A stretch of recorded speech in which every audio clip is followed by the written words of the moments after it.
HiI'mLiv and today I'm going to be talking about my May TBR. I recently just put up my April wrap up, so go check that out. And I just wanted to do a May TBR, give myself some books that I would like to read this month and just give myself a bit of a guide of things to read because I really want to get back on track with my Goodreads. The first book on my TBR is a new release by Elsie Silver and this is Wild Love. I really want to read this. I'm probably going to read this in like a reading new releases sort of video because there are quite a few releases that are coming out soon that I really want to read. So this book is a romance. It is set in the sort of Chestnut Springs whole universe and it is a series. All the books in this series will be the single dad trope. So we've got our main two characters, Ford and Rosie, and Ford is best mates with this guy and Rosie is his little sister. It's like a forbidden romance, I'm guessing. Skim reading this, Ford is a billionaire and he wants to escape the press and open a recording studio, and they live in a town called Rose Hill. We find out in this book that he has a daughter. She basically claims that he's her biological father and he doesn't know who she is. Rosie comes back to the town after living in the city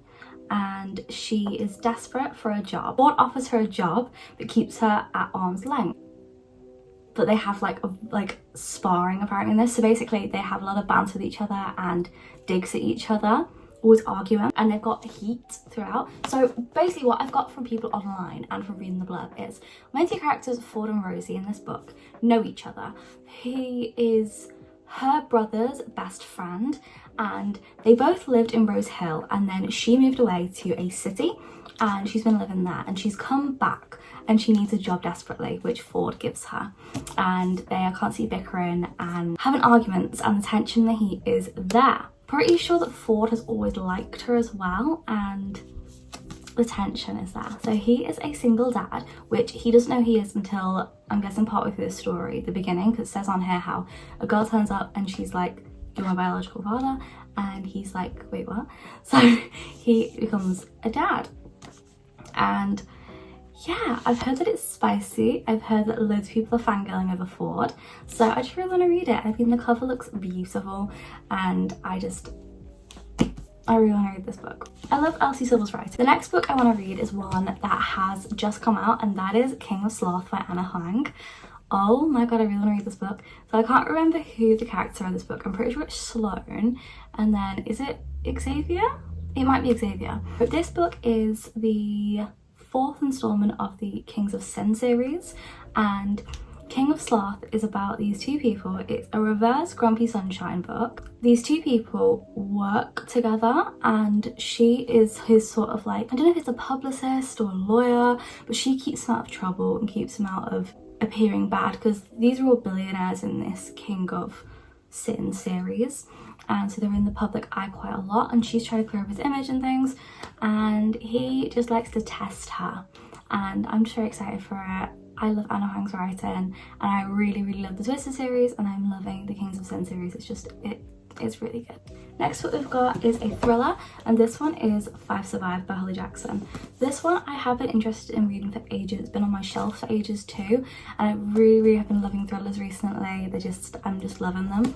So this one is, they're friends on a road trip and their RV breaks down in the middle of nowhere and somebody is out there and wants one of them dead. 8 hours until dawn and the 6 friends must escape or work out which one of them is the target. It says on the front, 8 hours, 6 friends, 1 sniper, 5 survive. So one person is gonna die. I don't know anything about this book. I know that people love it and that I love Holly Jackson's writing in general anyway. She wrote The Reappearance of Rachel Price, the Girl's Guide to Murder series, and I really like her writing, so I'm really hoping that I enjoy this.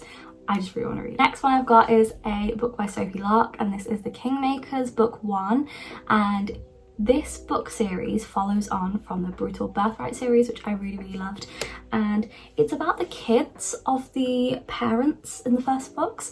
So in the first books we see the parents getting together of these kids.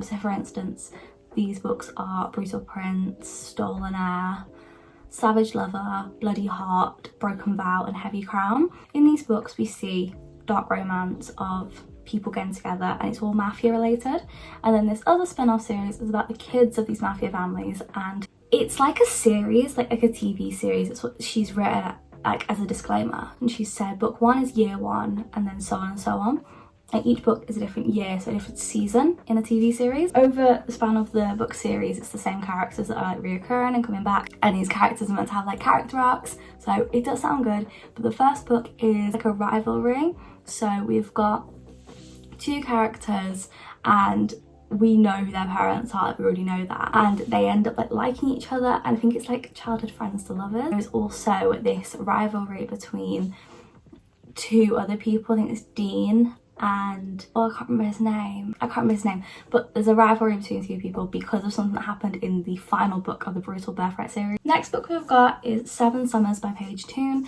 So this book looks really summery, like it just looks like it's a holiday sort of book, and look at it, like it's just beautiful. So I really want to read this book because I'm going on holiday pretty soon. Summer's coming up. It's not the best weather right now, it's freezing cold, which I love anyway, but I want to have something that gets me into the summer mood, something that gets me into like that hot weather. And this book, I don't know, it just, look at it, it just is giving summer and holidays. So this book is a love triangle. So this book is about a girl called Liv, and 6 summers ago Liv and Finn were working in a bar and they meet working there, and they have one night of passion and it ends in tragedy. Their hearts are bound together, but Finn has to return home to LA. So they make a promise that every year Finn comes back for the summer and they have some hot spicy summer together, but then he has to go back every year. So this summer, Liv crosses paths with Tom, a mysterious newcomer, and they start to fall for each other. So Liv starts to picture a world where her heart isn't broken every year. So she has to make a choice whether or not she wants to stay with Finn and basically have her heart broken every year, or she wants to be with Tom. But then the reasons for Tom being in this area and moving from where he lived to where Liv lives comes out, and she doesn't know if she can trust him or if she has to go back to Finn. She doesn't really know, and it's a big like love triangle book, but I just thought I'd give it a go. The next book is a book called Done and Dusted.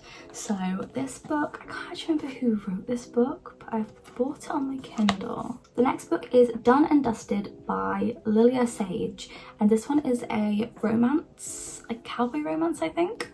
So this one's about a girl called Clementine. She lives in a small town, and is brother's best friend. Again, I love that trope. So there's these two characters, Emmy and Brooks, and they have this hot connection with each other. So they know each other already because he is her brother's best friend, and he's basically part of the family at this point. They've grown up together and everything, but they've constantly always had like banter. So we've got our two characters, Emmy and Brooke, and Brooks is a bad boy. He is her brother's best friend, and he's antagonized her whole life really. She comes home and he is still there. There's chemistry, there's spice. Yeah, it's definitely giving Elsie Silver, Chestnut Springs. I like the look of it, and loads of people online talk about it, and I just like to give it a go. I really love a cowboy romance, and I have to read it. The next book I've got to read is Beach Read by Emily Henry. This book is obviously quite holiday-esque, that's why I wanted to read it, get me into like that holiday mood. So this one says 2 Reds, It's One Holiday, a rom-com waiting to happen. It looks really interesting. This is the cover, by the way. Oh. This one, there's 2 people, and I'm pretty sure they both have like writer's block, and they both decide to swap genres and write a novel for each other and then see what happens by the end of the summer. And it's spicy. Emily Henry's books, this is the reason I want to read this, by the way. Emily Henry's books have never excited me. I remember reading Happy Place and Emily Henry's books, like her writing, I just didn't enjoy. And I didn't enjoy the ending, so I want to give it another go, and that's why I want to read Beach Read. Loads of people talk about it and say it's really good, so I just want to give it a go and give Emily Henry's writing another go, because sometimes you just have like a bad book that just doesn't resonate with you, and I've had that with loads of other authors as well, like Freida McFadden. I've had some of her books that I don't like, and some of them I adore, so I just want to give it another go. The next book I'd like to read is from the Inheritance Games books. So the next book I'd like to read is The Hawthorne Legacy. Loads of people say that this book is the book of the Inheritance Games, like it's the book that's like, yes. So I'd love to read it and see how I feel. The first book I didn't mind, I think I gave it a 4 star. I wasn't that hooked, to be honest. I felt like the writing, some of it annoyed me when they'd like make up different words for swear words, like that would be like annoy me and grate me a bit. But aside from that, I did enjoy it. I liked all the plot twists and stuff. So this book, it sounds like it's more serious and it's more about life and death. So she's playing for her life, really, the main character Avery. So initially we thought it was just solving a riddle in the first book. Clues are adding up and the grandsons are pulling her in different directions.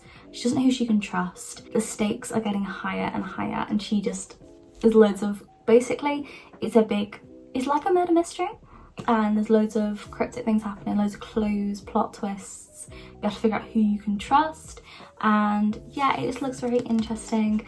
I just really want to try and get into this series properly because loads of people talk about it. Yeah, that's it, that's everything. I hope you have enjoyed the video.